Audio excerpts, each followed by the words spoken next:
Welcome to Real Estate Investing with Brent Daniels, where we know that finding discounted property is the most proven path to financial freedom. I am your host, Brent Daniels, and we are broadcasting live from Batch Studios here in beautiful Phoenix, Arizona, where we are here to answer your questions and really simplify real estate investing.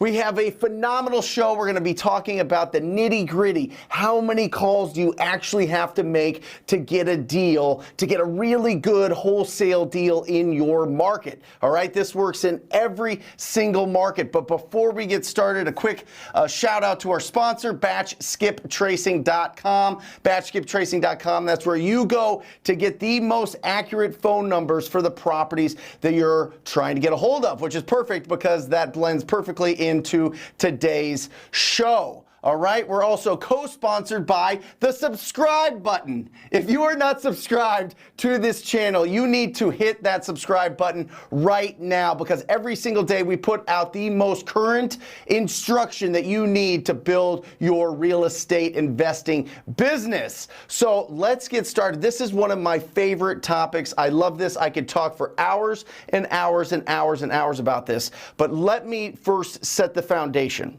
because when you're sitting there and you're watching this, oftentimes I do this, it's like, prove it. Prove it. How do you know these numbers? How do you know that this is the right way? How do you know that these are the right metrics to track? These are the right results to track, right? And let me tell you this, okay? For 6 years, I made cold calls. 6 years, 15 hours of cold calls, all right? It was over 4,500 hours of calls that I personally made. Not that somebody in a foreign country made, not somebody that was in my office made, that I personally made, okay? And I tracked it, because I wanted to know how long it took for me to get a deal, all right? Not only that, so that's 4,500 hours. 45,000 conversations with property owners has led us to this. Not only that, but I personally one-on-one coached in the TTP program, in the TTP family, over 1,700 students, and I get the results. I understand the results. They share them with me. I understand the metrics. Okay, so this isn't just, pulling numbers out of thin air and hopeful and wishful thinking. This is true, real facts. And we're going to put these up here, and I'm going to give it all to you right away so that we can start digesting it. And I'm going to break down every single part of this graphic right here. Let's pop that up. Okay. Now, the first thing that I want to show you here is we need to track, the first thing we need to track is our contact rate. When we are picking up the phone, nothing is more discouraging than setting aside time, pumping yourself up, listening to Tony Robbins, reading a great book, getting excited, and then you don't talk to anybody. You don't talk to anybody because you're calling and you're calling and you're calling and you're just not making contacts. It starts with that initial spark, that contact that you have right there, that you are actually speaking to the homeowner that you're trying to get a hold of. That's where it all starts, all right? And I want you to shoot, when you're looking at how many calls, if you make 100 calls, I want you to be talking to 10 people, all right? A 10% contact rate is outstanding. Now, in some markets, it's a little bit more, the people are a little bit more cautious on answering numbers that they don't know. So 7 to 10% is where you want to play. But this all comes down. Do you see that little parentheses there? It all comes down to your data. It all comes down to your data. If you are not using the right skip tracing company, you are going to absolutely have so much brain damage because you're going to be talking to the wrong people all the time. You're going to get discouraged. You're going to be like, Brent, I set aside an hour to make calls. I've never made calls in my life. This was very hard for me to get on the phone and take this action, and I'm just not talking to the right people. This isn't working for me. It's because you're not skip tracing with Batch Skip Tracing. I'm telling you, yes, they're a sponsor. Yes, this is their studio. But listen, I'm telling you, they're the absolute best, time and time and time again. I have had people, students, people DMing me, people random in masterminds everywhere using different services, switch over to batch, and all of a sudden their results explode. There is a reason for that. They have the absolute best data. You have to get the right phone numbers, all right? Cheap data means cheap results. You're not going to get the results that you want. Get the data that you need. This is absolutely critical. This is the first step. When you are out there and you've got all your systems in place and you've got your list and you've got your scripts and you're going and you're brave and you're pressing go and you're not talking to the right people, it is terrible. Do yourself a favor. Get the right data first. All right, that's number one. Number two is, how many contacts do you have to have to actually get somebody that would consider an offer on their property? That's what I consider a lead. Somebody that would consider an offer on their property. Now, look at that. It's all about the list. Where are you pulling your list from? Are you getting your driving for dollars list? Are you getting clean lists from TTP data powered by PropStream? Are you pulling the right information in so that you can get the properties that you want to get a hold of? Because remember, we filter every property in our market, every one. There's 1.5 million properties in Phoenix, and we get it down to that 6 to 10% that show signs of distress. The tool that we use for that is PropStream. We use it every single day. I mean, that's what we use, TTP data every single day, and we pull those lists out, and then we skip trace it. That's where we need to be. That's what we need to do, because you need to get the right distressed property list. You can't just call anybody. You can't just call people that have fantastically beautiful houses and expect them to sell at a discount. There has to be signs of distress. And if you need help with this is beautiful, all right? So everything that I'm talking about today, we give for free. Here you go, boom. You see this? This is in TTP Insider, how to spot distressed property. This is free. This is free in TTP Insider. You can get this download. This is what I want you to use when you're out there driving for dollars. And I've got the cold calling script. This is what you say. That's next. And we'll keep going on here. So let's go back to that. But that is, you need to pull the right list. You need to go after that 6 to 10% statistically that are in distress in your marketplace. Let's jump to number 3 here. Number 3 is lead to appointment. Lead per appointment. All right. Now with your context for lead, real quick, 1 out of 15. 15 conversations, you should be getting a lead, okay, if you've got a really clean list. Well, Brent, I talked to like 50 people and nobody wants to sell. It's the list. I'm telling you, everything is trackable. Everything is measurable. Show me your results, show me the numbers, and I'll tell you the story. Every time. Strengths and weaknesses are all here in the metrics of your efforts. All right, so lead per appointment. This is where your skills start coming up. Your skills start blossoming, right? Your ability to use the TTP script, right? The cold calling script. Make sure that you understand that when you call somebody, you only have 6 responses that they're going to give you. It's all here. How to respond to all 6 of those responses. It's all here. It's in TTP Insider. You guys get it. TTP Insider has all of these for free downloaded. I'm telling you, you get the script, you're building your skills, you're feeling more comfortable. You know what to say when you're on the phone, which leads you to better conversations, which leads you to more leads, right? The leads, and then getting them pre-qualified. You see that little thing there? Once you get those leads in, that's great, but we have to pre-qualify them. That's why we have this. That's why we have the lead sheet download in TTP Insider. I mean, all of this. Brent, you're pushing TTP. It's all free. It's in there. It is a must-have if you are serious about your real estate investing business. It's all there, downloaded. I mean, people spend $40,000 for what we give away for free. But the lead sheet is going to keep you focused on the 4 pillars of pre-qualifying every single lead, which is the condition of the property, timeline to sell, motivation to sell, and the price. And then once you pre-qualified them, lead follow-up, lead follow-up, lead follow-up, lead follow-up. And that's what's going to get you the appointment. And I want you to get an appointment with 1 out of 10. Now, whether that's virtually or whether that is face-to-face, knee-to-knee, belly-to-belly with that seller, I want you to get on that appointment, because that's going to be the first step into presenting your offer and getting it accepted and building that relationship. Just don't throw out blind offers and expect that to be a pillar of your business. You need to get in there and you need to be different in this market. In this market, you need to be different than everybody else that's just going to send them an offer. Okay? Next is appointment to signed agreement. All right? This is all about the presentation. What do we have for that? What do we have for the presentation? Perfect offer pack. This shows you exactly what to do, how to go on the appointment, how to act like a professional when you're there, how to feel bulletproof when you walk through the door so you're not mumbling and fumbling and stumbling and saying, trying to like tear them apart on the condition of their property, and you're not really building rapport, and then all of a sudden it turns into just a nightmare where you're just like, here's your offer, right? Don't do that. You've got the tools. You got the tools, baby. TTP Insider, you've got the tools that you need to be successful when you're on that appointment, okay? And I want you, when you go on those appointments, when you're getting there, I want you to get that contract signed half the time. 50% of the time, I want you to get that contract signed. And the close and get paid, that's the 5th step. That's the 5th metric that we're looking at. And the important number, do you see that end number there? You see where I say $10,000?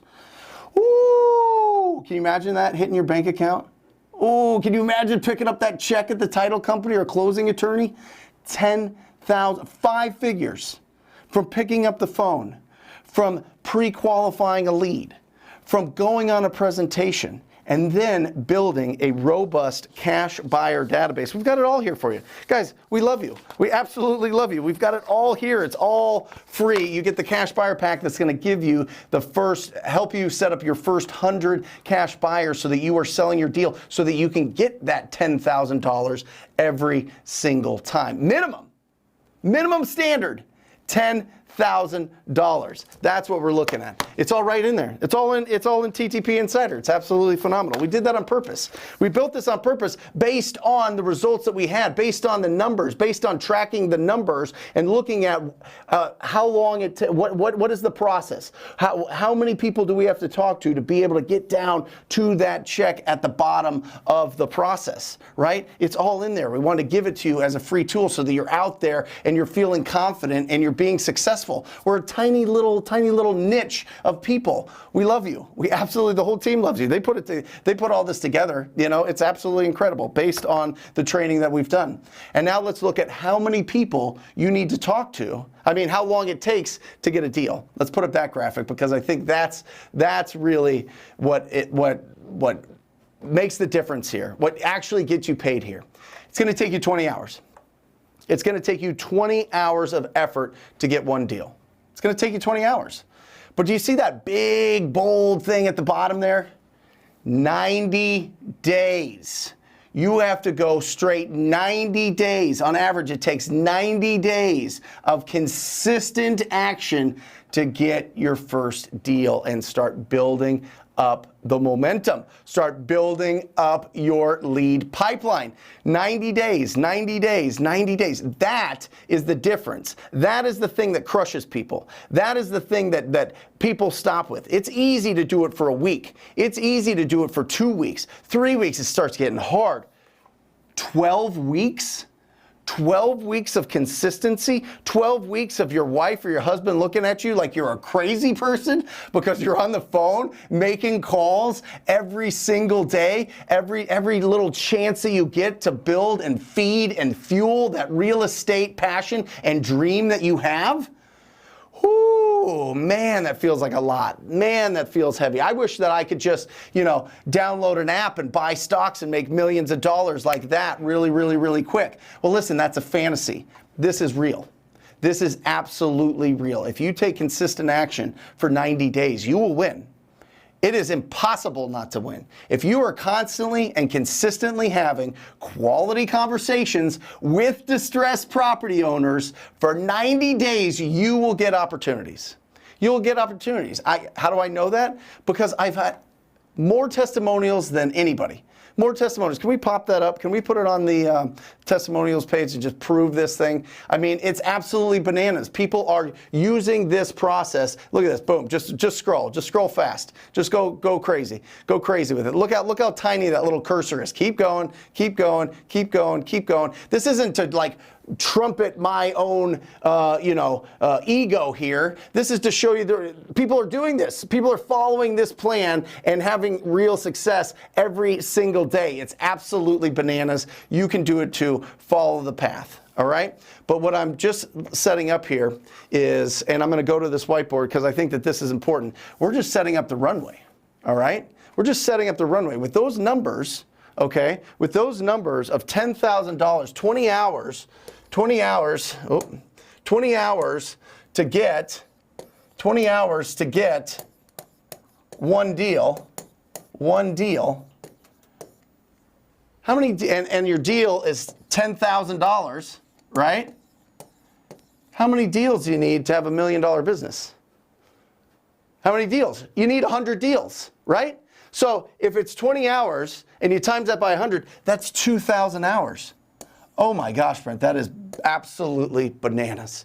That's crazy. 2,000 hours of calls to have $1 million business. Listen, you're just setting it up. Remember that it's time, once you start building up, once you start having success, once you start closing these deals, it's time to start leveraging efforts and hire people to make the calls. Now, let's say that you have a nice, healthy bank account. Let's say that you go for the top, the absolute, the Rolls Royce of phone prospectors that you're going to hire in your business, and they're 20 bucks an hour. They are. They're 20 bucks an hour. And let me tell you something right now. I don't care who you hire. If you hire somebody, okay, and you're not making the calls yourself, they're going to be 25% as good as you. Do you hear that?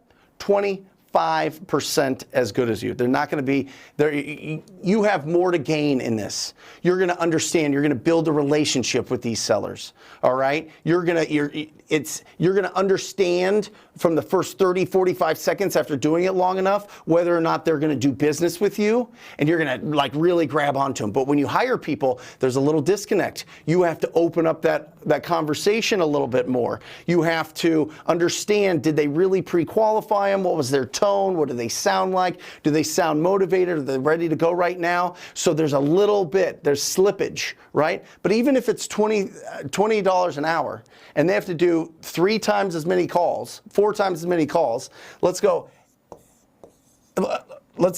sorry, 8,000 hours that they call, 8,000 times 20 is $160,000 to make $1 million. To make $1 million. Are you kidding me? This is the plan that people are following. This is the plan that people use to build $1 million businesses. Okay? This is it. Look at the net profit on that. You net $840,000. And that's just, I mean, okay, let's say that you hire more people and you do these. This is my exact business. I'm going to bring Jackie Thornburg, my lead manager, on later today at the top of the hour and break down exactly how we do that in our business. But this is the numbers. These are the numbers. This is why I net 40% of my business and I work 2 to 3 hours a week in it. All right? That's the reason why. All right?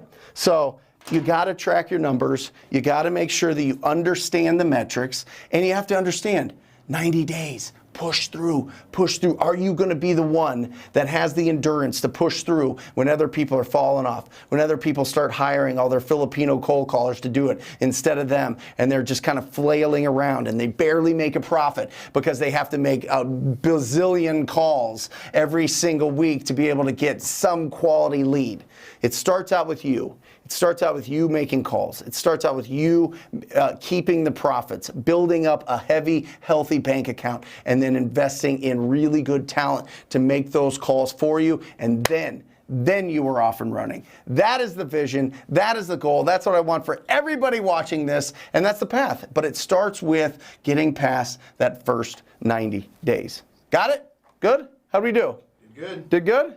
Yeah, good. All right, good. Let's crack this thing open. This show is your show, guys. This is all about questions and answers. This is all about making sure that you get the most, the best information now. So let's crack it open. What do we got? Steve starts out. How does 20 hours for a deal and 90 days tie together? What if I do 20 hours of calls in a week? That's great, Steve. The reason I say 90 days is it's a process. Once you, and listen, by the way, here's the thing. On average, from the first time that we talk to somebody to the time that we get paid in my business over the last 5 years, the average timeline there, the average, what some people in sales would call the sales cycle, is 92 days. So that's the expectation. But listen, I did a breakdown 2 weeks ago that we're making $91,000 on a wholesale deal that we talked to the gal, and in 48 hours we locked up that deal. Now it doesn't close until the beginning of March here, so it's 45. It'll be probably 40 days from the first time that we talk to them till we get paid. So the 90-day cycle is when you get paid, Steve. Okay, that's what I want. The people that you're talking to today are the ones that you're looking to close 90 days from now. There's a sales cycle, because remember, even if they're ready to go right now, can they close in a couple weeks?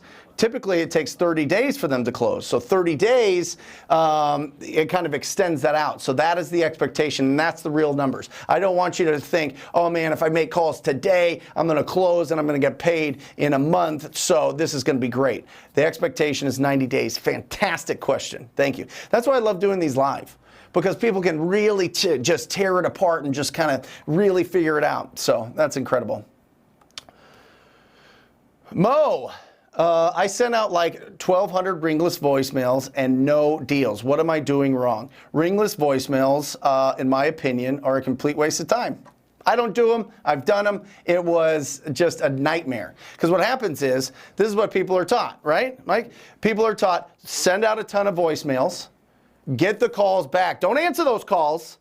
Only check the voicemails. Get them transcribed so that you see the people that are interested in considering an offer. So then you call them back. But the issue is, a lot of times people don't call back and go, oh yes, I live at 1212 Banana Street, and I do want to sell my house, and thank you for leaving that incredible voicemail. I didn't even see that you called. How strange. I must have been in a weird service area. Listen, everybody's caught on to ringless voicemails. Everybody sees a voicemail that it didn't ring and it's in their voicemail box. It's just, texting is way better. I mean, if you're not going to make the calls, Mo, which I highly suggest you do, because I think it's a fundamental pillar of your business, then I would text message. Text message. Text and go. You can do it batchleads.io. Use the coupon code TTP. I think they give you 500. Can we verify that on 500 free text with batchleads.io if you use the TTP code. So you can get that rhythm and figure it out. But if you've got the phone numbers and you can't get a hold of them on the phone, I would suggest texting. And by the way, Mo, the average that from the people that really do it is about 40,000 voicemails to a deal. Did you hear that? 40,000. All right. Text is about 20,000 depending on the market. So it's not that, you're really relying on the lowest hanging fruit. That's why, for your money, for the bang. I mean, remember, you got to get big lists, and then you got to pay for them to get skip traced, and then you got to go out there. So if it takes you 40,000 or 20,000 or whatever else of blasting out, you have to have a big budget for skip tracing to be able to do that. And it's cool when they come because you get basically laydowns, but it's very difficult to build a very robust business unless you have a big budget for it and you're sending out hundreds of thousands, and then whatever. There's a lot of systems in place that you need to be able to handle that. So Mo, listen, you got the phone numbers, brother. I mean, you got the phone numbers, so pick up the phone and call them. Try that out. You can do it. Yep. Subscribe, guys. If you have not, smash that subscribe button. Every single day we come out with the absolute best, the best, most up-to-date information and most importantly, instruction that you need in your real estate business. If you are serious about your real estate investing business, you have to subscribe. We come out every single day, multiple videos to help you out, give you a little shot, a little bit of adrenaline every time that bell rings. Make sure that you hit the alert so that you get every single single new video as soon as it comes out. Yep. Wait, so PropStream or Batch? Carlos, wow, that is the battle, right? The battle of the Titans right now. Yeah, I mean it's incredible. So here's the thing, Batch is coming on their heels. Now listen, I'm like a Batch homer type of thing, right? But I wanted to make sure that their product is as good as PropStream, and they're getting really close. So if you already have it, the information is fantastic. It's just the layout and the way that it functions, I feel they're working on. So we use PropStream, but Batch is coming up fast. All right, Kev.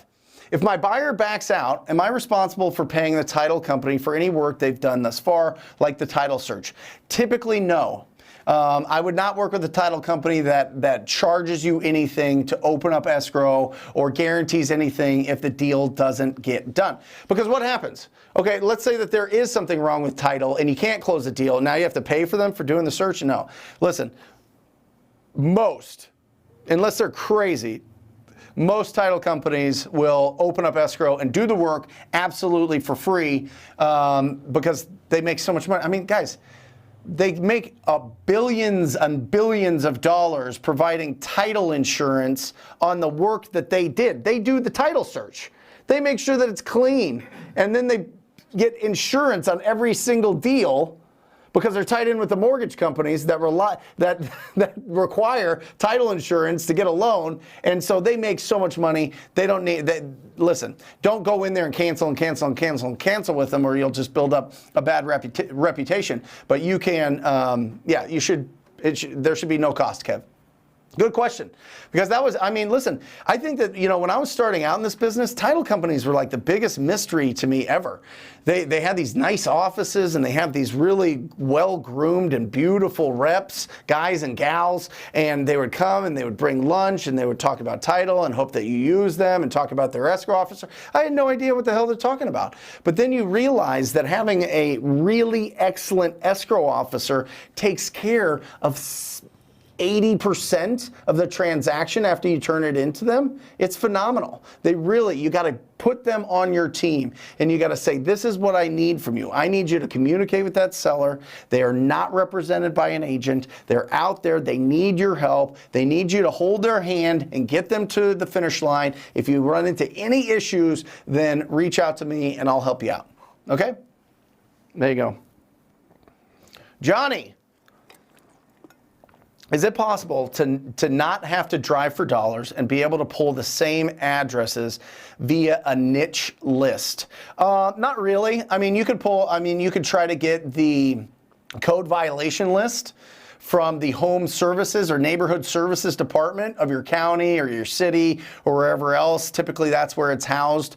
Some of them, they really don't want to give it out because they don't get paid to do it. You know what I mean? They get paid to make sure that they fine people for having, something wrong with their property, whether it's, high grass or weeds or broken windows or whatever else. But that's probably the closest that you're going to come. But listen, you can virtually drive for dollars. I got a whole video on virtual driving for dollars on this channel that you could do it from your couch, or hire a VA for $3 an hour to do it for you.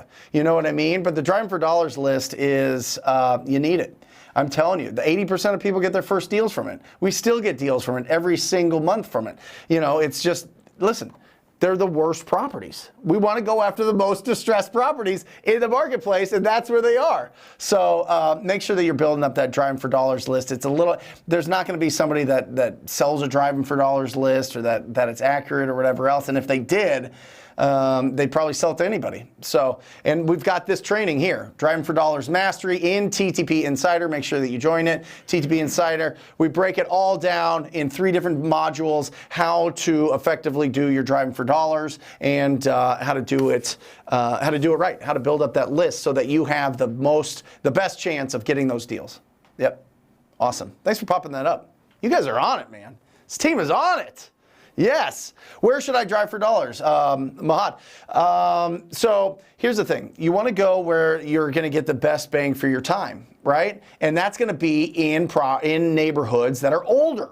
Right? Older neighborhoods are going to have the most properties that need either renovation, just need some love, need some complete rehabs. So I would try to target the older areas of town. I wouldn't go into the newer neighborhoods because a lot of them have HOAs, right? If you have a homeowners association, they require your house to be painted a certain color. They require cars not to be parked on the street. They require that you keep your front yard and everything tucked into your backyard and your front yard clean. So HOAs, if it has an HOA, if it's like a master plan community, you're not going to get as many opportunities there because you're driving around, it's all beautiful houses, right? And the HOA can fine you. HOAs can foreclose on your house, believe it or not. If you don't pay the fines, if you're letting a property just go to hell. So yeah, go to the older neighborhoods that typically don't have homeowners associations, and that's going to be your best bet. And I like going in the areas that it's like the first-time home buyer. Once this is fixed up, what are the price points that a first-time home buyer is looking at? Those are the best neighborhoods. You combine that with older properties, and that's where you get that's the magic. That's where you get your deals. Yeah. So Brent, the after repair value in these areas should be not super cheap, but just kind of middle range. Yeah. $150, depending on the market. Right? Yeah, it just depends. Some markets you have properties that are 20 to 50 to 70 to under 100,000 that are great for rental buyers, right? And you can go after some of those, but those deals are lean. So you can get after those if they're older, and typically they are in that price range. So it kind of fits the box. Yep. Awesome. Brandon, there he is. Why do people love the D for D list so much? Don't these same properties come up on lists since they are in distress? Some of them aren't. Some of them are just ugly. Some of them don't have, some of them have code violations, some don't. Some of them have, they're behind on their mortgage, some of them aren't. There's a blend there, sure, but driving for dollars, it's just a no-brainer. I'm just telling you guys the facts of what people are telling me. I interview on the Wholesaling Inc. podcast people time and time again. It's a driving for dollars. In our own business, it's driving for dollars. In meetup groups, it's driving for dollars. In whatever virtual meetups, it's driving for dollars. It just is. They're ugly houses. It's kind of a no-brainer to add those. Now, if you feel like you're getting the traction, Brandon, that you need with the list that you have, rock and roll, man. If you don't need to add it to it, but if you're like, wow, I wonder, these lists aren't working for me right now. I've been calling for a while, but not getting deals. Add that list. Add that list. Great question. Another thing, Brent, you talk a lot about how when people buy lists, everybody has the same list. Yep. But when you're driving for dollars, no two lists are the same. That's it. The harder the list is to get, the better it's going to be for you. It's a custom list. It's your list. Nobody has the same list. Well, I drive for dollars in the same area as Brandon drives for dollars. Maybe, but we have different eyes. We have different perspectives. Oh, somebody called me and I'm distracted and you went and got that property. It's just, it's a no-brainer to add your driving for dollars list and go after it. Yep. Aren't D for D the same list off PropStream? No, because driving for dollars is going to be, there's a lot of questions on this. Wow. Okay, no, it's not. Because you're pulling a list that everybody has. Driving for dollars, you're out there, you're seeing it. You're only adding properties that need one of two things, or they only have two options. Either the owner sinks a ton of money into it and fixes it up and now it's beautiful, or they sell for cash.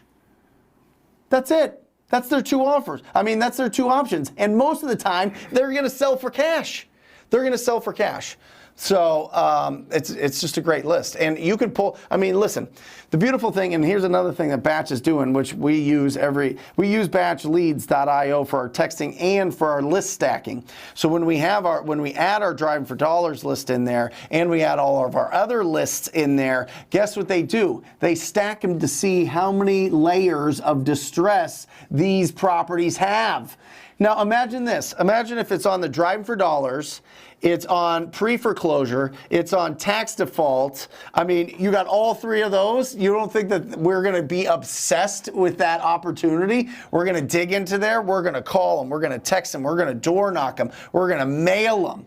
Right? That's how you really thin down the list of the best of the best of the best, is multiple layers of distress. And that's batchleads.io, coupon code TTP in there, and you stack the list. Yep. In a situation where there's little to no value in your city, how do you attack that driving for dollar? Would you continue? Robert, interesting. If you don't mind, Robert, will you put in what city you're in? Because, you know, if it's a really tiny town, you're going to have to expand, right? You're going to have to expand out, and you're going to have to find that, and you can do virtual driving for dollars. You can do virtual driving for dollars just through Google Maps in the major markets. So you can go after properties that are a little bit outside. If you're in a tiny, tiny little town where everything is really, really inexpensive and there's not a lot of investment activity, which is pretty rare, honestly, then just expand out, find a market that better suits you, that has a better price point, you know, something that's above, once it's fixed up, an ARV of over 150. That's what we're looking for, over 150. That's great. That's where we start getting those $10,000 average spreads, right? Then start expanding that out and grabbing all of those driving for dollars. And you could do it virtually or have a virtual assistant do that. You just have to train them, and you can train them by sending them this. Boom. Sending them that deal right there. There you go. And also the training in TTP Insider. Just give them your login to TTP Insider, and boom, your VA is now getting trained by me to find you driving for dollars properties. It's a wonderful leverage. Yeah, wonderful leverage. Awesome. Dennis, do you recommend for beginners who are in competitive markets to do virtual wholesaling in less competitive markets? I would suggest that in like downtown Seattle, downtown San Francisco, downtown San Diego, and downtown like Manhattan. That's it. Rest of the time, go for it. Rest of the time, rock and roll. I would start in your backyard and just start building your momentum. But here's the beautiful thing about TTP. The beautiful thing about picking up the phone and being proactive is you can test list anywhere. Dennis, you can grab 200 leads in a market across the country, and you can skip trace them, call them, and start getting real data right now. You can get the data right now on whether or not that is a good market where you want to be. Okay, and that's how you just test it out. Don't make assumptions. That's the biggest thing. Just don't make the assumption that it's going to be a bad market because people tell me it's a bad market, except for the ones that we have. I'm frozen here, guys. Except for, there we go, except for the markets that I told you, those 4 markets. But beyond that, rock and roll. Go after the other ones, get those, go in your backyard and then test out. Test out 200 addresses here in this market, 200 addresses here in that market. Get real life data. Don't make assumptions. All right, Dennis, rock and roll, man. I'm excited. You look like a young hustler, so get after it, man. I'm excited to ring this bell for you. And by the way, anybody that's had success this week, locked up a deal, sold a deal, closed the deal, you need to be commenting, I want to ring this bell for you. We're going to put you up on here and celebrate your success, because I know people are. Man, this week has been bananas for us. Locked up 3 incredible deals. One I'm going to talk to Jackie about when we hop on here at the top of the hour, but it's an 8-plex that we got for a ridiculous price, because if you followed last week's instructions of skip tracing LLCs and trusts, woo, you're going to be ahead. I'm just telling you, I'm being loud about it to this audience, to our audience, because you're the best. Everybody else that isn't watching this is still thinking that they have to not skip trace LLCs and trusts, but Batch has them now. BatchSkipTracing.com has them now, so I would get after it right now. All right? Yep. Do I need money to, hey, Cy, do I need money to do wholesaling? You need about a couple $100. Wholesaling. Oh, wholesaling. Oh, sorry. Wholesaling. Thank you. Yes. Yes, you do. You need to be able to close it. But I mean, you don't need your own money. You can raise money. You can find somebody that has the money to be able to close that deal, or at least give you the down payment to get the private money, so that, or the hard money, which is commonly referred to in your market. It's probably going to cost you about, for hard money, anywhere from 10 to 14%, depending on what market you're in. But yeah, you're going to need somebody to financially back you if you're going to close on a deal. Okay, so because you want to have ownership of that deal, and typically people want money for that. Typically you're not going to do an owner financing and then wholesale that. Typically people want to get cashed out right away, or they want long-term money because they don't want to get the cash right now because of tax reasons, consequences. And so, yeah, you need money. That's a long, confusing version of that. But yeah, get money, Si. But listen, sorry, can we just go back? I'm sorry I did that to you, Alejandra. She hates that. She hates when I do that because it's hard. When you're raising that money, all right, and you're building that relationship, it gives you the opportunity to really do something special, because as soon as you prove that you can move these properties and raise those funds quickly, more people will lend you money. Build a track record.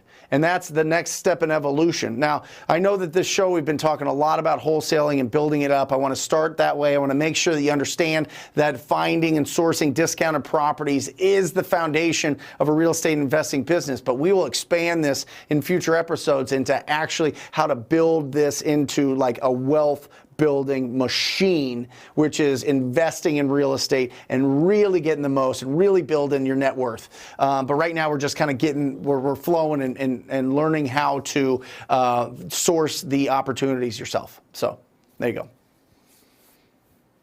What do we got? Here we go. Susan. Hi, Brent. I've been marketing a specific deal for over a week already. Thought it would be snatched up, but no success. At what point should I get discouraged and give up on it? Well, a couple different things, Susan. It just depends on how many people you put it in front of. And right now, I mean, for an hour to 90 minutes a day, you got to squeeze in the time to call every single cash buyer you possibly can. All of them in your inventory, all of them, every single person. I want you to do a mile radius or 2 miles, depending on how rural your area is, of all of the flip properties. And I want you to call every single listing agent that is on those flip properties. Remember, you're looking, just go to realtor.com or go to Zillow.com, get the cash buyer pack. I'll show you exactly how to do it there, and reach out to them and see if they're ready to buy another property. But you got to hustle right now. You got to hustle. If you know that that's a deal and you've got the numbers right and you worked it right, I'm telling you, you got to hustle and you got to get in front of these people and let them know about the opportunity. And the best ones are going to be the people that are already doing business in that area. So definitely reach out to them. Definitely download the Cash Buyer Pack in TTP Insider. But you got to, don't get discouraged. Just stay positive. Listen, all of this, even if you didn't do it right, even if the numbers are wrong, even if everybody says, Susan, you locked it up too high. I need to buy this at 110. You have it out at 130. And Susan, you locked it up at 115. Then this is education on how to run your numbers and understand what investors are actually looking for. But don't get 2 or 3 people's advice. Go for 5 or 10 and see if you can find somebody that the deal makes sense for. And it's going to be somebody that's going to be already doing business in that market. So don't get discouraged. Just stay positive, stay optimistic, and get on your bike and go. Just start calling. Just start picking up the phone and talking to those cash buyers. Awesome. Cece Gracia, there she is. Mr. TTP, I have a bump at the moment. Me and my partner found an abandoned boarded up property, but can't find who owns it. Which is the first? We found the address, but it's not registered. What do we do? Cece, I'm going to need a little bit more information. Just when you put in the address, what does it show for owner? Like nothing, nobody? If that's the case, then you need to go down to your county recorder's office or call them if you can, probably, because a lot of them are closed or doing it virtually from home. Call them up and say, hey, listen, I've got this address. I can't find the owner for it. I'm trying to get a hold of them. Can you tell me who actually owns this? Typically, if it's unlisted for any reason, there was a mistake in the recording, or it's owned by the county or the state themselves, and they're just slow to process it or whatever else. I got something's confusing there. The other thing that you can do is reach out to your title company and ask them, send them the address and say, listen, I'm trying to get a hold of this owner and want to bring this deal to your company, but I need to know who actually owns this. Can you do a title search on this and go back and unravel this for me? And then you'll be able to do that. So that's what I would do. Call down to your county recorder's office or whoever is in charge of the taxes. It could be the treasury department in your state or your county, and or your state, and then your title company. They'll be able to unravel that for you. All right? Yeah, that's random. Sam, there we go. I'm looking at myself. This is nice. How should I handle properties with tenants in them? Do I have to do anything different? Is it favorable to cash buyers? Do I need any additional paperwork? 2 properties like this on my Friday appointment. Really great question. So a couple different things. It depends on if you're going to sell it to a cash buyer that's going to put it into their rental portfolio, or if you're going to sell it to somebody that wants to flip it and get the most out of it once it's renovated. So a couple different things. If it's to somebody that wants to rent that property, then get them all the information, get them the contact information, get the lease agreements, and find out whether or not the tenants want to stay in there or they want to move, what they're, where are they at? Where are they at? If you're selling this to somebody that's going to be a landlord, somebody that wants to add it to their portfolio. Really important to find out, Samuel, is how long of a lease agreement is it? Do they have more time on their lease, or is it month to month, right? If it's month to month, that gives you more options. In my experience, if you're going to be selling it to a cash buyer that's looking to flip it, you need to have the owner give that 30-day, 60-day notice, whatever it is in your area, that they're going to be selling the property and that the tenants need to be out. And then it's up to you to go in there and smooth everything out. Make sure that you're communicating with the tenants. Make sure that they're on pace. Make sure that they are doing the right things to move out of that property, because typically somebody that's going to do a lot of renovation on that property wants that property vacant, and they don't want to, especially right now, go through some crazy eviction process. Now, if you have to go through that, if the tenants are sticking their heels in and the eviction process is kind of slowed down because of the pandemic, then you need to get a significant discount. Significant for a cash buyer to hang in there long enough and deal with all the brain damage that they're going to get trying to get those people out of the property. So just feel it out. See how long their lease is. See if the tenants have been there forever and want to continue being there, or if they're ready for the next chapter in their life, and see if this is appropriate for a fix and flipper or a rental property owner. There you go. Hey, Brent, what about cash for keys? Yeah, and then if you need to help them out, if they're kind of dragging their feet and they won't get out, then you can offer them money to move out. Cash for keys, right? We've done it. We do it all the time if we need to.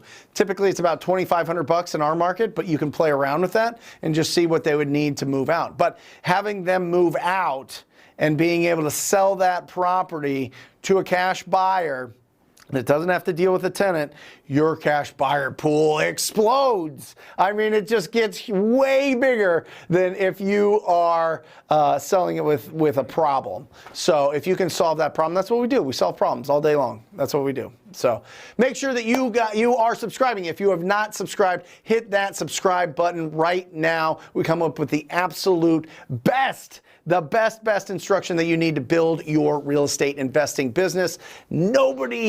Nobody comes close. I'm telling you, nobody comes close. It's close. There's people try to copy, but this is the best. So make sure that you're hitting that subscribe. Make sure that you're getting ttpinsider.com so that you can get all of these downloads and all the tools in the toolbox that you need, and you don't have to pay $10,000, $40,000, whatever it is, for coaching programs that give you less than that. So there you go. Robert, can you explain a formula to use to sell to renter buyers? Sure. Yeah, we can break that down. Okay, so listen, I think what you're looking for, Robert, is like, is it a 1% rule? What do we sell these properties at? How do we make sure that this is a deal? That type of thing. Well, it's pretty much the same as the typical breakdown that we have when we're looking at deals, but you can get a little bit closer. You can play a little bit with the margins, and you can play a little bit with the repairs that need to be done to the property. So if it's an off-market rental property that's getting a certain amount in rent, you got to see, is it under market rent or is it over market rent? So first, what you want to check out and research, and you can go to Rent-O-Meter and put the property address in there and see. If they're getting $800 for rent, but really rent in the area is $1,100, is it because the property is in terrible condition, or is it because they haven't increased the rents on this tenant for a long time? And then you need to have a conversation with the distressed property owner that says, hey, listen, are you just letting them live there so that you don't, have you increased the rents at all, or has it been the same? And if they say it's been the same, I've just kept it, I've left them alone, then there's great potential there. But listen, Robert, don't overthink this. A deal is a deal is a deal is a deal. People want to walk in with some equity. People want to walk in and listen, you don't know the cash flow because you don't know how much they're going to put down. What if they buy it cash? It's all cash flow then. It's cash flow. Well, what about the cap rate? Yeah, some people work off of it. Most people are just getting it for a tax write-off. So when you're looking at a rental property, make sure that you understand, is it at market rent? Is it not at market rent? And you look at the ARV. Now, I look at the ARV the same whether it is a rental property or if it's a flip. I want to know what is the value if this property is totally fixed up. What is the value of it if it is renovated, if it is beautiful? What are other things selling for in that area, right? So you look for you build in, do the comps the same. You want to get the comps, and we're going to go through comping properties, the 7 steps there, right? We'll comp some properties, but you want to make sure that you get the ARV. Now you can play a little bit with this number here. This is what's important. You know how I say 0.84, right? 0.84 is 6% for closing costs and agent commissions, and 10% or $20,000 in profit for like a fix and flipper. Okay, now you can play around with this a little bit if you're getting really good rents and the price is right. So let's say that you're getting $800 a month for rent, but you can lock up that deal for $60,000, right? It's in good shape, but ARV is only like $80,000 once it's beautiful. Now, you have to see if this is $60,000 and they're getting $800 in rent, but they can actually get it increased to $950 if they just have a conversation with the tenant or get a new tenant in there, then you can play around with how much profit needs to be here, okay? But in my experience, real estate investors want to get a nice little chunk of equity when they get in there. They probably, this number could probably be closer to 10,000. And that's the only change that I would do. And I really wouldn't make that change much, Robert. I'm just playing around to try to fit this in because it's still too tight of a deal for really savvy investors. Maybe for somebody that's just kind of getting into it, but that would be the only difference that I would change, is like a $10,000 minimum equity as opposed to $20,000 minimum equity on a rental buyer. There you go. But listen, Robert, I want you to go after the deals that you negotiate really well, that have distressed property owners. If it's too tight, if it's really, really too tight, and rent's okay and it cash flows, listen, put it out there. See what your cash buyers are going to tell you. But I like getting them lower so that you make more on every single deal. Right? So if the beautiful thing is, if you're selling a rental property or selling it to a rental buyer and you put it out at $70,000 and everybody wants it, it's going to get bid up. You're not going to make, you're not going to lose money or leave money on the table if you have enough cash buyers that are going to bid that up. All right? Is that clear enough? Is there anything? Is it weird? I don't know. I mean, is it a little bit? I mean, I just lock them all up the same, you know? The only thing I would clarify, so 10% or 20K if you're going to move it to a flipper. Yeah. And then 10% and 10K if you're going to move it to a renter.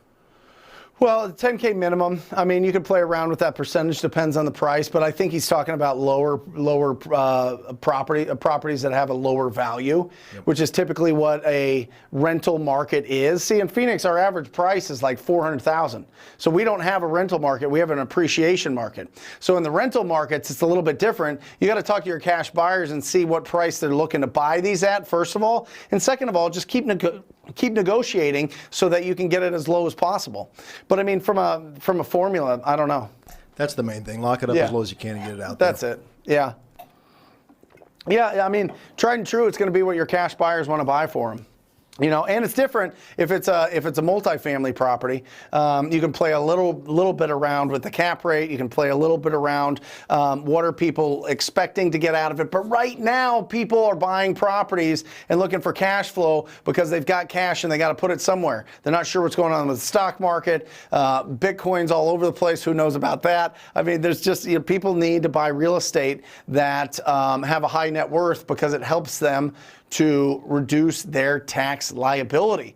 So, I mean, it's kind of a confusing question because we sell properties that make no sense for high prices because people need to put money somewhere. So I think if you get a big enough cash buyer database, they'll let you know what they're willing to spend.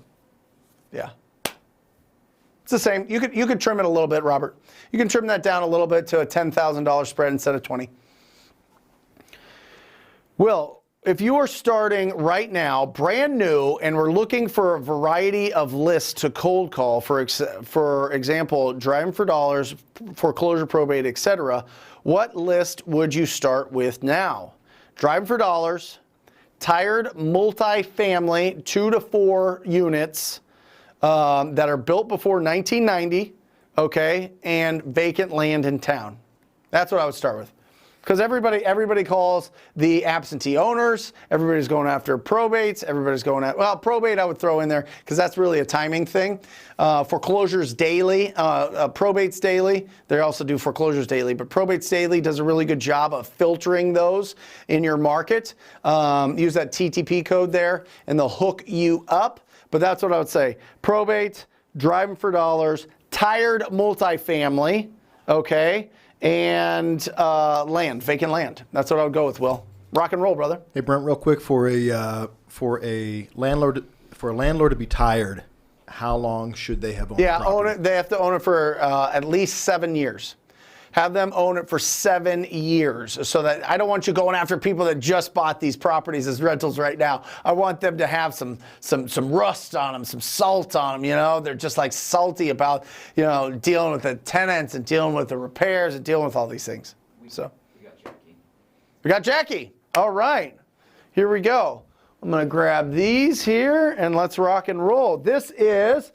I am pleased to introduce to the world my fantastic lead manager, Jackie Thornburg. She is the absolute best. So what Jackie's responsibilities are, she pulls the list, she gets them skip traced, she gets it uploaded to our phone prospectors and text blasters. She gets all the leads coming in. She manages all of them. Every single Wednesday she's talking to them, making sure that they're hitting the numbers. She builds our scoreboard to make sure that we are tracking our numbers, and she makes sure that our acquisition managers are on top of all our leads. Jackie, welcome.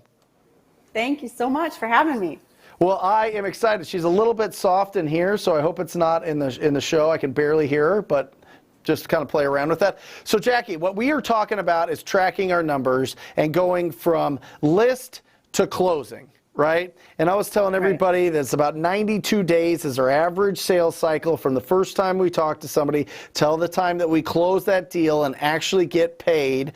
But let's start with the list. How do you feel, how do you know a list is good? I know a list is good when okay, so the first way I know is when we cold call it. Can you hear me or no? I can barely hear you. I hope she's good on everything. You're good. You're good. Yeah. I can't hear you at all now. No. Put your headphones in. It's your headphones. Okay. It's not her. Jackie, you're fine. Just go ahead. How do you know a list is good? I can't hear anything. I can't hear her. Make sure that Technical difficulties here. Can you hear her on the show? Actually, no, she's gone now. Did you unplug something? Disappeared.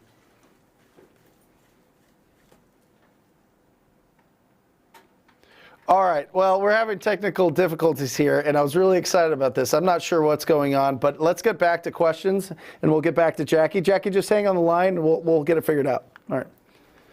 Oh, can you hear me? No, can't hear. All right, back to questions. Bummer. All right. All right.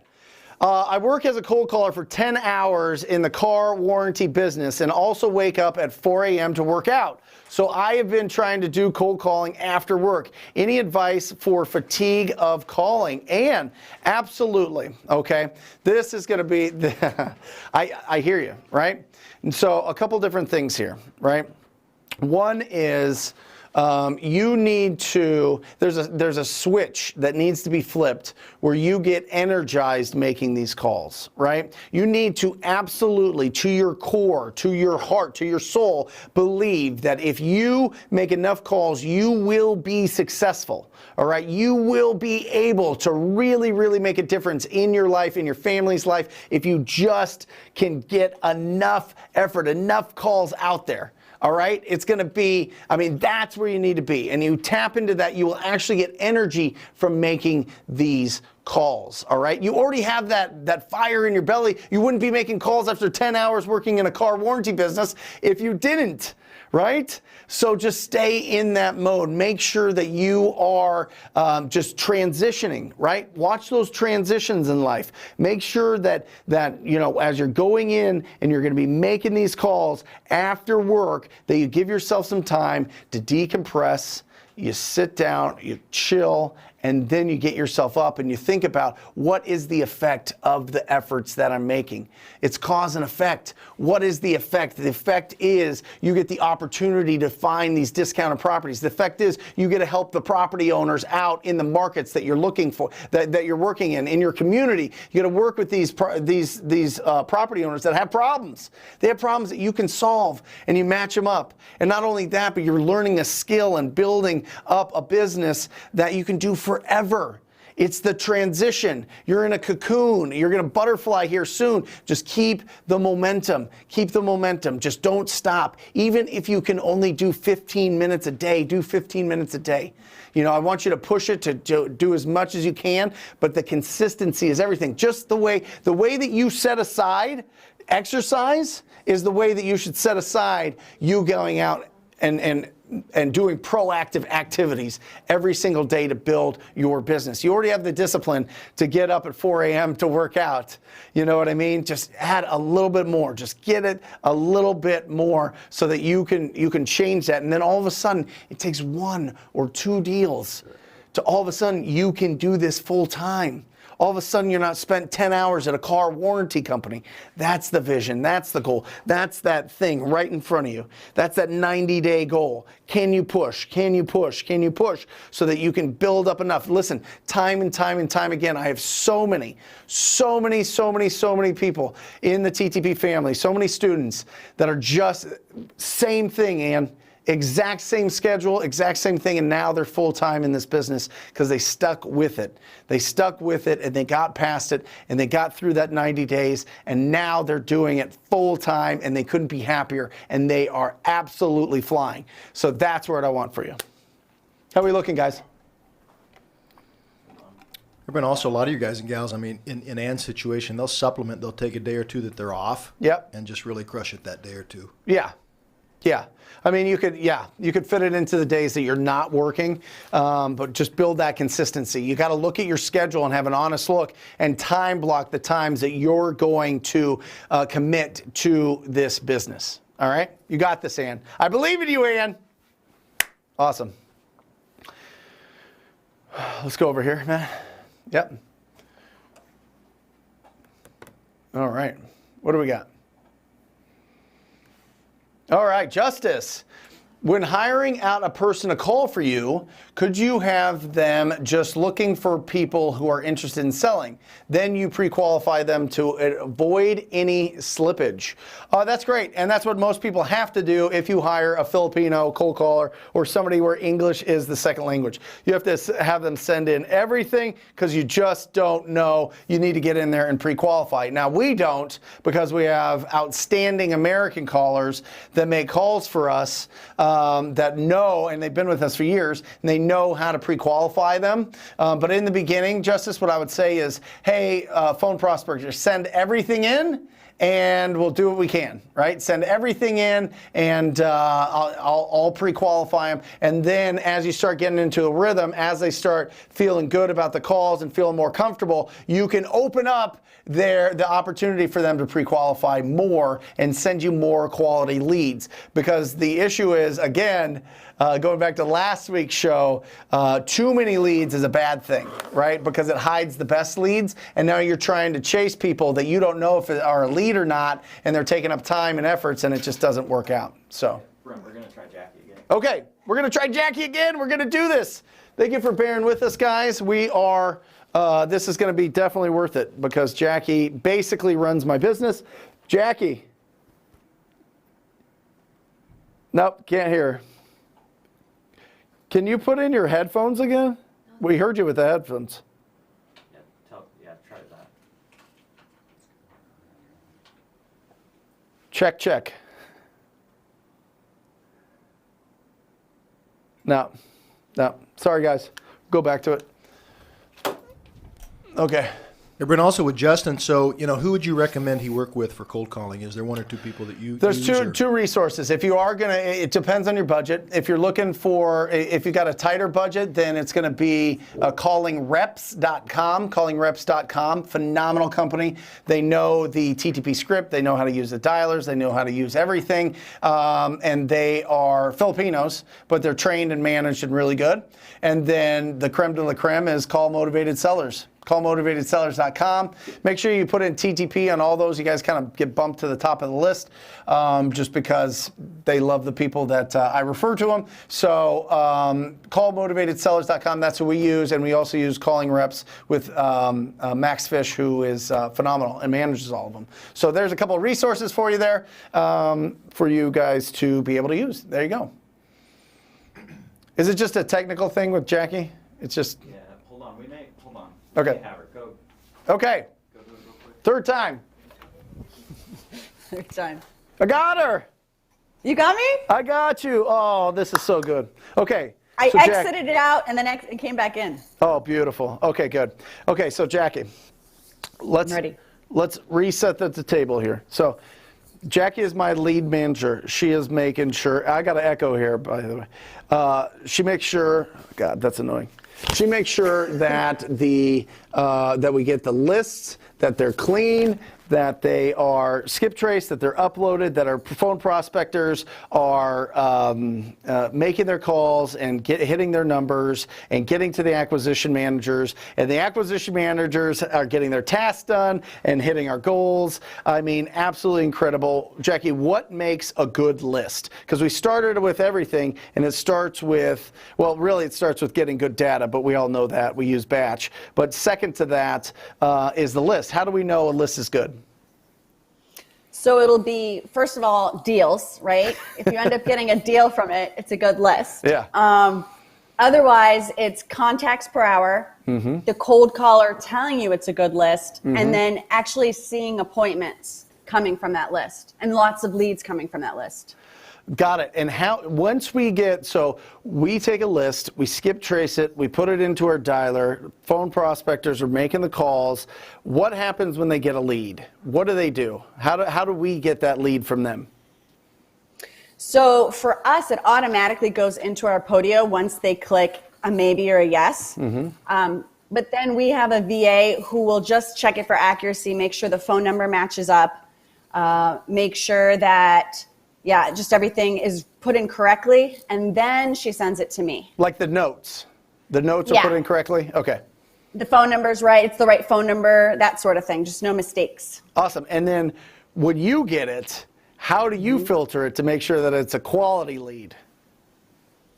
I just read it, and then I'll look it up in Google, kind of look at the house itself, look at it on the MLS as well.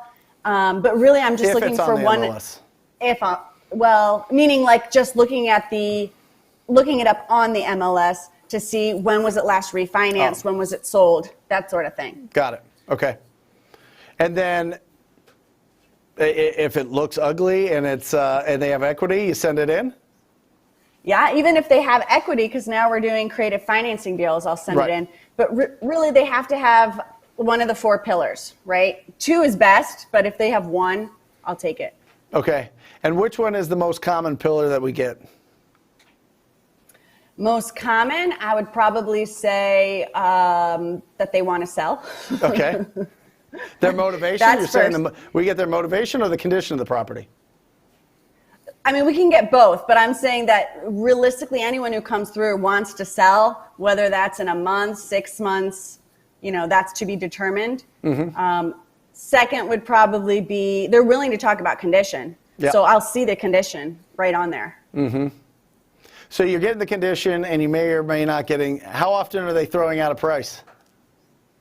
We try to train our cold callers not to do that because it can kill the lead. It's better to just see it through. So it's rare that they throw it out, and usually if they have to throw it out, they're not that motivated or they're a very difficult personality. But it has happened where they've thrown one out and it came in and it turned out to be a deal. So then what do our phone prospectors say when somebody says, just give me a offer. I just want an offer. What's your offer? Because that's one of the 6 responses we get. It is, yeah, common. They just say in neighborhoods similar to yours and houses that are similar to yours, we've typically been buying in your area for blank. Yeah. And then if they're okay with that, that gets in. And if they don't, they just don't even send it in. Usually, yeah. Or if they give a new number, like, oh, I don't like that number, but I'd be willing to do this number, they might put that in as long as it's not a ridiculously high number. Got it. And how important is it that you are meeting with the phone prospectors every week? I mean, I think it's crucial just because it's a hard job. Morale can be really low, and I think they really enjoy kind of team building. I think they enjoy the training, and I think they enjoy the competition of kind of, talking about their numbers, how they're doing, the encouragement, and then also they kind of, if there's a team of them, more than one, they want to compete against each other. I love it. I love it. And how do you, once it goes from you to the acquisition manager, how fast do you want that acquisition manager making contact? Immediately would be great. Texting, it's like as fast as possible. Cold calling, yeah, it'd be great as fast as possible, but personally, I'm okay if they call them the next day, because I don't know, if someone's super motivated, they want to talk that day. But if it's somebody who's saying, I don't want to sell for 3 months, a next day call is not a big deal, because they've already talked to somebody once on one day, so the next day's fine. Got it. How do you make sure that we don't oversaturate the leads to our acquisition team? Meaning there's too many? Yes.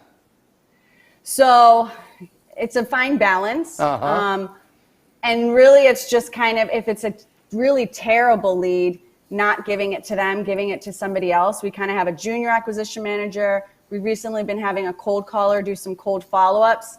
So I'll give it to them versus the main acquisition manager. Sometimes if it's a terrible, terrible lead, I'll give it to like a real estate referral where it's just absolutely not ever going to, they're never going to work with us. I'll give it to... Like a real estate agent. Correct. Yeah. So a referral. So just so everybody knows, we have leads come into Jackie, and then it goes to Chad, who we've had on here, who's our junior acquisition manager, to warm it up. And then once it gets through that and filtered through Chad, then it goes to to Ryan. Ryan then goes and gets the deal locked up. So in the junior acquisition, in Chad's role, what are you tracking to make sure that he is successful? Really how many dials a day he's doing, how many leads we're giving him, how many contacts he's making. Yep. And then obviously how many leads he's converting, just to kind of make sure that he's actually warming up the leads appropriately. And then Ryan, the acquisition manager, what do you track with him? For him, it's the same thing. It's dials, conversations, but then appointments is kind of, the bread and butter of his position. He should be going on 5 appointments a week. That's right. And why are appointments important? Why can't we just do everything virtual? Every once in a while you can, but it's better to go in person because not only does it build trust, but you can usually do the best negotiation there. You can point out stuff in the home that needs work. You can build rapport better. We've found that anytime someone goes in person, we can get it down at least, 5 to 10K lower than what they originally said. At least. How about that 8-plex that he locked up? Right? What did that guy originally want? Like, he was like, that was crazy.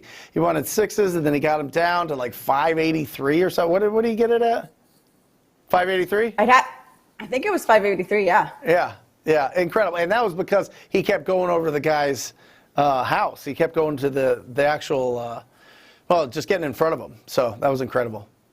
Awesome. Yeah. Well, Jackie, thank you so much. It's just absolutely critical that everybody is tracking their numbers so that they know how many calls they need to make to get a deal, and then they can set all their goals around that. So thanks for giving us an inside look. It took us 3 times, but I appreciate it. Thank you. See ya. You're the best. Bye. All right. So there you go. There's Jackie. She runs the show, which it took a while. I'm going to tell you, it took about a year to transition. All of those things I was doing, all those things, pulling the list, getting it skip traced, getting it organized, making sure that having weekly meetings with the phone prospectors, getting it over to the acquisition managers, making sure that they're on their tasks. She took that all off my plate, which allowed me a lot of freedom to, do this. And it's been absolutely incredible. Any questions from that, Mike? Was that pretty clear there? You're good? Okay, good. Should we go to comping? Should we comp some properties? We have one. Okay, we got one vetted out. Now listen, when you guys, I love comping your properties, but stop sending me the neighbor's house that's beautiful. Stop sending me retail properties because you don't want anybody to know about your secret deal that you're going after, all right? But I'm going to pull this one up here in my market just to give you a little breakdown here, and then that'll give us a nice starting point for comping something in one of your markets. So I've got this property here, okay? Now, this is actually a deal that we were going after. And this is a deal that we were working to get an appointment. The guy wouldn't meet with us. So we couldn't get in front of him. We couldn't get him an offer, or Mary, wouldn't let us meet, and she actually sold it to a relative, unfortunately. So we did not get this deal, but I want to show you something here, right? Let's take a look at this property. Let's take a look at some of the characteristics of what makes this a good deal. So first of all, just aerial shot, you kind of look, okay, the yard's a little bit rough, there's a little bit of dirt, a little bit patchy, right? So we're going to get in here, and we're going to get I'm going to take a look at this property. Oh, yes. Guys, come on. Why do you do driving for dollars? Because you see properties like this. Look at this. They cut the head off of a palm tree. They cut the head off the poor palm tree. What a shame. But look at this thing. Look at the roof. The roof's patched up. It looks like it's rougher. There's no landscaping. I'm looking at some things here, at least in Phoenix or anywhere warm. Look in the air conditioner. Looks like it's not too bad. But look at this. Original windows. These are the single pane windows. There's not much. I mean, this is beautiful. We're going after this one. So let's pull some comps, right? So first off, we look at the location. Number one, we look at location. Whenever we're doing this, whenever we're comping properties, we're looking at the location. Beautiful thing is here, it's in a nice little grid pattern, right? I'm going to pull the comps from right in here. All right, so let's go to the details of this property. Okay, let's take a look here. Let's look at the mortgage. Okay, it looks like in 2003, she's got a mortgage, nothing, or no, it's just she just bought it. No mortgage. All right, so we look at the tax here. Now look, It's owner occupied. That's really important. And that's really important because they need to have a plan. They need to have a plan. This isn't just a rental property. They've lived here, all right? And so you need to know going into it, asking the question, where are you gonna move to next is really, really, really important, okay? So we're trying to find that out, and she ended up, she's moving across the country. So let's pull some comps. All right, so her timeline was short. She said she wasn't going to make a decision until for a couple weeks, but she ended up making a decision with a family member. I think she just kind of stiff-armed us. All right, so I'm looking in here. Look at all these comps, yes. But remember, I want to go back 90 days, okay? I don't want to go back a whole year. The market's too hot right now. Go back 90 days, boom. We're going back to November. See this square footage in there? It's already in here. And I'm using PropStream through TTP data here to be able to pull all these comps. Look at this. Look at this. Now, I want to look at the properties that are in this. I don't want to cross this main street unless I absolutely have to. So I'm zooming in here, and I see, okay, this property's here. I've got number one. This property is kind of standing out to me because it's right in the neighborhood. But look at this. Look at the difference here. Is this really a comp? We were built in 1954. This comp showing up is 2003. No, that doesn't work. 1954, I'm going to put this thing up to 1965 in this area to pull more accurate comparables. All right. Now, we've only got one that is in this little spot here, right? One on Hopi that sold super low, right? Really, really super low. I need to get more comps for this area, all right? So we're going to open this thing up a little bit. We're going to open it up and see if we need to get into these other areas. Because if you look here, look at this. So you've got newer properties, newer developments around this, right? We need to find something that's a pocket here. And what I'm going to do here is I'm going to go into this neighborhood. I'm going to do I'm going to draw a little map here. I'm going to go here. I want to get in to this area, if it'll do it for me. There you go. Boom. And I'm going to open this up, okay, search, and I'm going to open this up to properties that are all over the map. I want to see in this area. I don't mind if they're bigger or they're smaller. We only have this one to work off of, so we're going to have to expand this. All right, we're going to have to get rid of this area here, and we're going to have to expand to a mile distance to really get some older comps, because this is what the cancel, get that out of there, boom. We're going to open this up to a mile and reset. 1 mile, 1965, boom. Let's open this up to 1970 to see if we can get some olders. There we go. Okay, so we've got some properties here. 280, 180, and 83,000. So I'm looking at this property. This is beautiful. Look at this.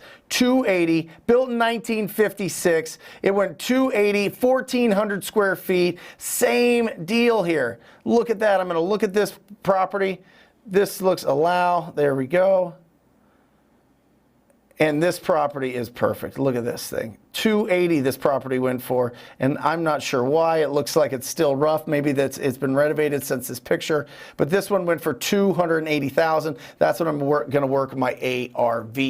So 280,000 ARV, and I'm going to work my numbers backwards. That property's 1,400 square feet. It needs a lot of cosmetic work. It needs a lot of renovation. It's probably going to be between that $30,000 to $35,000 rehab, and then you start working your numbers backwards, and you get to your max allowable offer, and boom, you're rock and rolling. What do we got? Okay. Okay, I don't see the address. I'm covering it. Oh, 21. I got it. 2133 Sagamore Road, Columbus. There it is. Boom. Okay, let's take a look. Thank you, Stephanie, for putting this in. Good. Look at this. Okay. We've got a property here. All right, let's take a look at this thing. Now, it looks like there was a cash sale in 2015 for $44,000. Fantastic. Okay, so I'm looking at this property. There's not much to see there from just that pic, but let's see if we can get a little bit of an aerial shot here and get a good idea of what we're looking at. All right, and I want to look at this property from the street view. All right, spin this guy around, spin this guy around. Yes, okay, now look, this one looks okay. The lawn is mowed, the roof looks a little bit older, but the windows look newer. You can see that there's a window unit here for an air conditioner. So let's look at the details. Not as distressed as I would like as a representative here, but we'll do what we can. All right, now look, this is owned in somebody's IRA.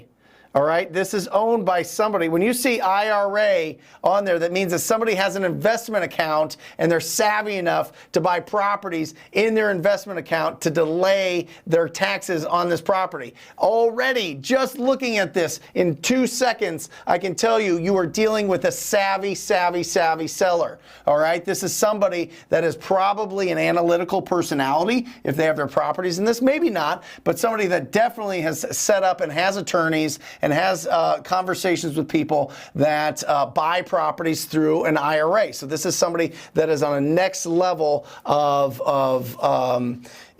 understanding the value of this property. Okay, so first off, what I would do here before I do anything is I'd ask them their bottom line. I'd ask them what their expectation is. How much do they want for this property? Because you need to know if you're even close. If you are even close to this property, you need to understand, or if you're just wasting your time, because he's owned it for 5 years. He bought it for $44,000 in 2015, and you need to get to the point quickly and see. Now look at this. Look at the linked properties. Look, come on. He's got 2 properties here. Okay, that's not bad. I saw this 772, and I thought he'd have like 15 properties, but he's only got 2. Okay, that's good. But that's probably just under his IRA. Yeah. Okay. So we're looking at this property. We're going to go to the comps. We're going to go both. We're going to be looking at this, and we are going to go, oh, that's nice. We got some good comps in here. Now let's shorten our date range. Okay. Let's shorten this thing down. Boom. We got that. All right, and we've got some good comps here. Now let's take a look over here. And you've got 3 ones, 3 bedroom, 1.5 baths, 3 ones, 3 ones, 1,400 square feet. This is fine that they're older. I'm going to want to look at this and see if they're really really beautiful architecture, but you've got a really good lot size here, and our timeline is the last 90 days. That's good. We got some cash purchases. That's perfect. Now we know people are buying in that area for this price, for that 67 and the 73, and then you've got another 67 here that it's not showing us what how they were purchased, but it was probably purchased with cash. And that's going to give us a really good indication. So we already saw what our property looked like. Let's go see what this one looks like. Because we're 67,000, okay? We're the similar size. I just want to check the floor plan. This is fine. This is great. So you're looking at this, and look at this. 67,000 gets you move-in ready property. Boom. And this is 1,250 square feet. It is a nice, clean house. It's not the best, but it's nice and clean for the price. I mean, you can see that they've got the newer windows, that they've got beautiful paint. It looks clean. It's a clean house. Let's look at the kitchen. Kind of smaller pictures here, but it looks clean. They've got this. So this one sold for, let's see, cash sale. This one sold for $67,000. We look at the MLS details. It sold in 14 days. Okay, and this is obviously an investment property. This is somebody that wants to buy this property and put it into their portfolio. So it really just depends. When we look at our property here, the property that we're comping, oh, here we go. The property that we're comping, what's the condition of this? How much work needs to go into this property? If a really nice property goes for $67,000, that's 1,250 square feet, and we're about 150 square feet bigger, maybe we can go for $80,000, but how much repairs does it need? He bought it for $44,000. So if it's $80,000 and it's 1,400 square feet, and we need to do a renovation to get it rent ready, let's say we need to put $10,000 into that deal. So we've got an ARV of 80,000, right? We've got an ARV of 80,000. We do that 0.84 on this, which you're gonna have to put 20, but it's gonna be a rental. So let's say that they wanna walk in with a deal here. Well, they walked in with a clean property on the other one. Let's just subtract the $10,000 that we need for the repairs.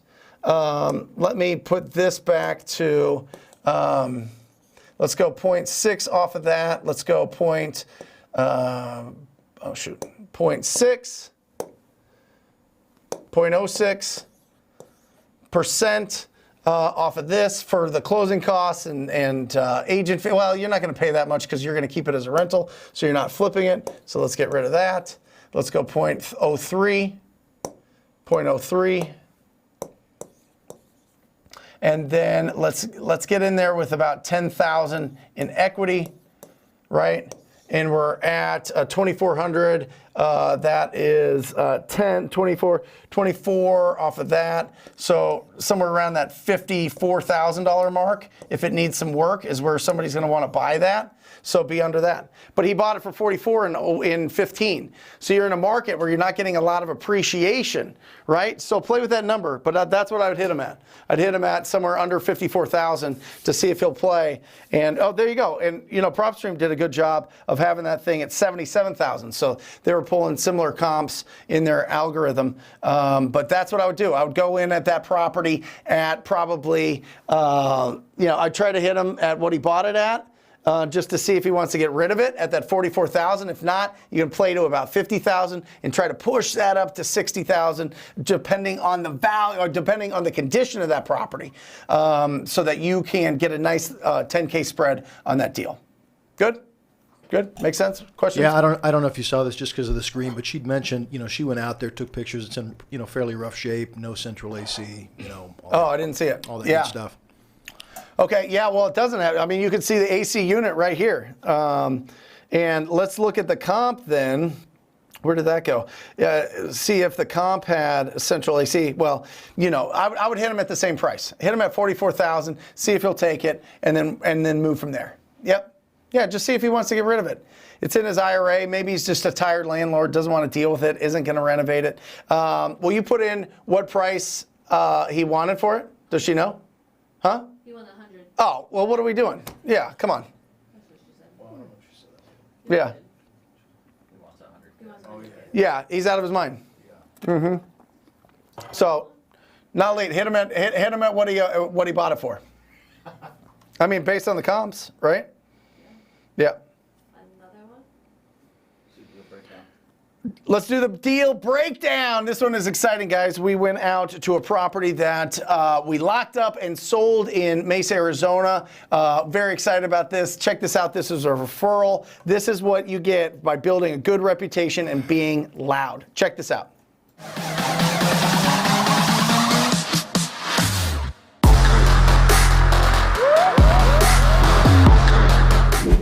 We are back with another deal breakdown. This one is so exciting because this is like a free deal. This was a referral. This was a referral from somebody that I know in Utah. They referred this deal over. They had worked with this seller before. The seller owns properties around the country, and they happen to own this property in East Mesa. And we don't do a lot of business out there because, as you can see, it's a really nice community. There's not a tremendous amount of distressed properties in this area. So So when we saw this, we really wanted to jump on it. But we did a different type of technique on this, okay? We didn't just traditionally assign this deal. We didn't wholesale this deal. What we did is we actually closed on it and did what's called a wholesale. That's where you don't put a lot of money into the property and you just buy it and put it right on the MLS, right on the market. And that's the strategy that we used. But we were able to buy this property at a discount here. And you can see it's just a beautiful community, beautiful, clean community. It's got a gate. It's a gated community. It's fantastic. But the owner of this property actually bought 2 properties, one just down the street. But unfortunately, he bought this property. He had it fully furnished for his son, and his son actually passed away. And it's a tragedy. And it took him a couple years to just, actually want to sell the property. There was a lot of emotions tied up in this, and we were able to work with the seller and make this really, really, really clean. So from the first time that we found out about this deal to the time it closed, it took us about 10 days. We moved very quickly. We bought it with our own cash and literally put a little bit of rehab into it, a little bit of cleanup, and put it right back on the market. And so it was really, really, it was good for everybody. They were able to finally release these emotions, and we were able to get this opportunity. And they didn't want to put it on the market. They didn't want to deal with the furniture. They didn't want to deal with anything to do with this property. And sometimes that happens.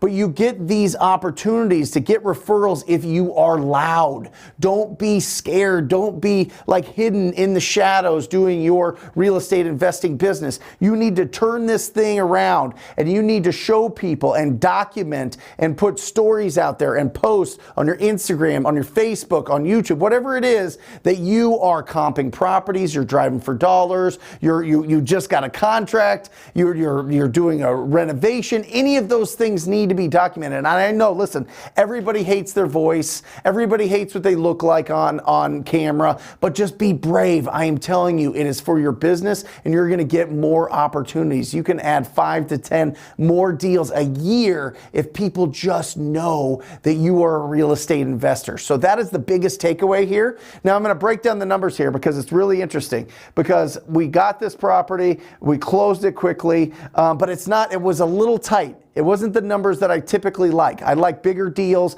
but this was a little bit tight. And that's one of the reasons why we decided to take it down and put it right back on the market, because it wasn't a traditional wholesale deal. We didn't net a tremendous amount on this one. But all in all, it took us about 24 minutes to get this thing evaluated and put it together and to make a profit of just over $24,000. So let me show you what's going on here. Let me minimize that.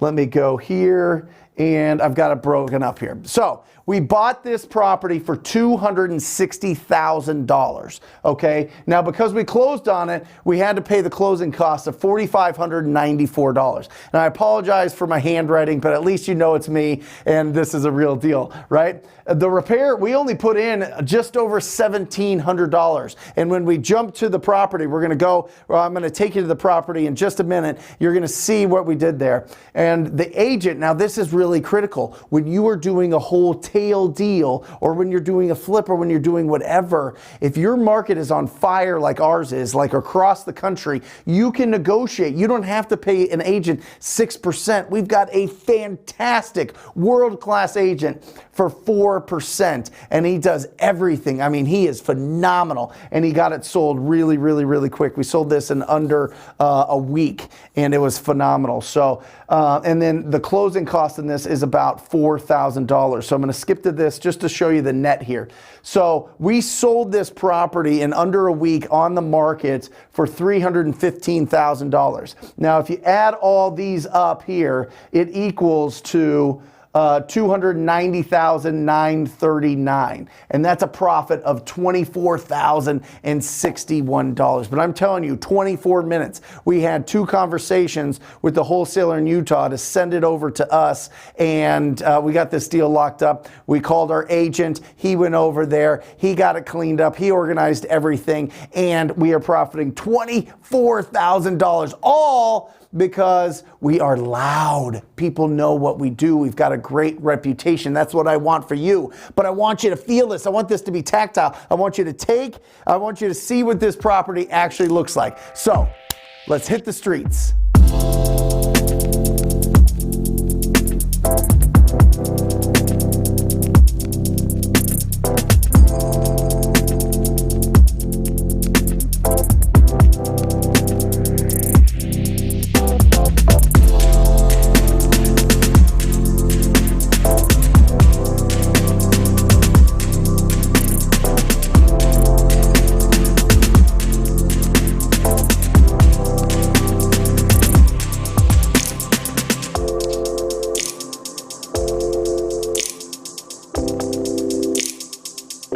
Look at this place. Are you kidding me? This place is in phenomenal shape. Now, this is very rare. Most of the properties that you're going to see on these deal breakdowns, and honestly, most of the deals that we do are older properties that need way more renovation, because that's how you get those really big spreads. But this was a referral. This was somebody that I know that sent me this deal, this opportunity. And that's what happens when you are loud, when people know what you do for a living. They know that you buy ugly houses or you buy properties cash and you buy them fast. That is the advantage of being loud. Now listen, we literally put just over $1,700 into this property, and it was really just, we had to fill up the air conditioner with some Freon. We had to fix a floor tile over here. We had to get rid of a lot of the furniture that they had in the garage, and that was it.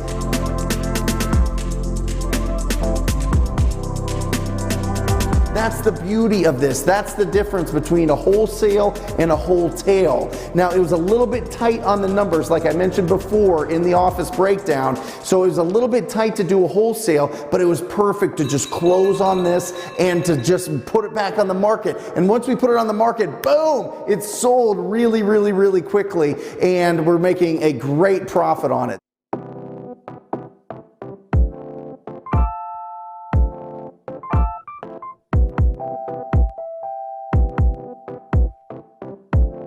When you find these opportunities that come around, this is why you need to build relationships with your private money lenders if you don't have the cash to close in this. Now, I just closed with my own cash, bought it, boom, done. But if you have a hard money lender, that allows you to be able to go out there and purchase these properties and be able to just clean them up a little bit and put them in the biggest pool of buyers that there is, and that is the market. That is the MLS. So it's a huge strategy. You know, if you're starting out, maybe not the best strategy, but as you start going, as these clean properties start falling into your lap, because they will, make sure you clean them up, put them on the market, and get the most out of every single deal. Yes!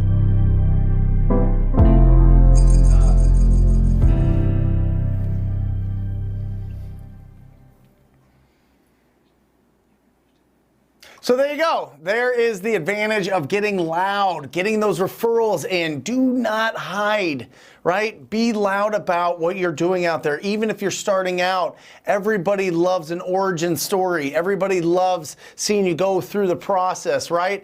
I'm telling you, this, the path that you're on, the process that you're going through right now, that is the most exciting part. I'm telling you, yes, obviously getting the closing, obviously having money coming in, obviously being able to open up your schedule, all those things are fantastic, but you gotta enjoy the ride. This goes back to that question, and I forget her name and I apologize, but where she said, you know, I work 10 hours, I work out at 4 a.m. and I work 10 hours and then I make these calls. Enjoy this time. Because I'm telling you, 6 months from now, 6 years from now, you're going to look back and you're going to go, oh my gosh, I remember when I was getting off work and I was making those calls and I was struggling to do it and my energy was low and I just went for it and I pushed it. That is an achievement that you're going to have for the rest of your life. And most people don't. Most people won't. 99%, 99.9999% won't have that.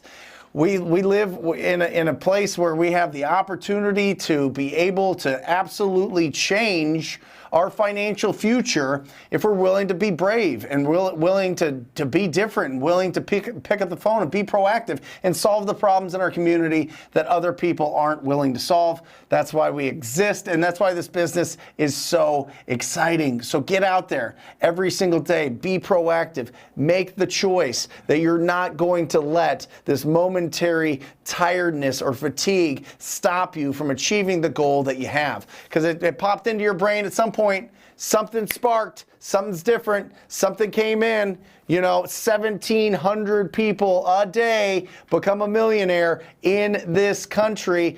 Go find on the date, go circle that date that it's going to be your day that you turn into that millionaire, because that's how it happens. We envision it, our mental antennas start getting tuned towards it, and then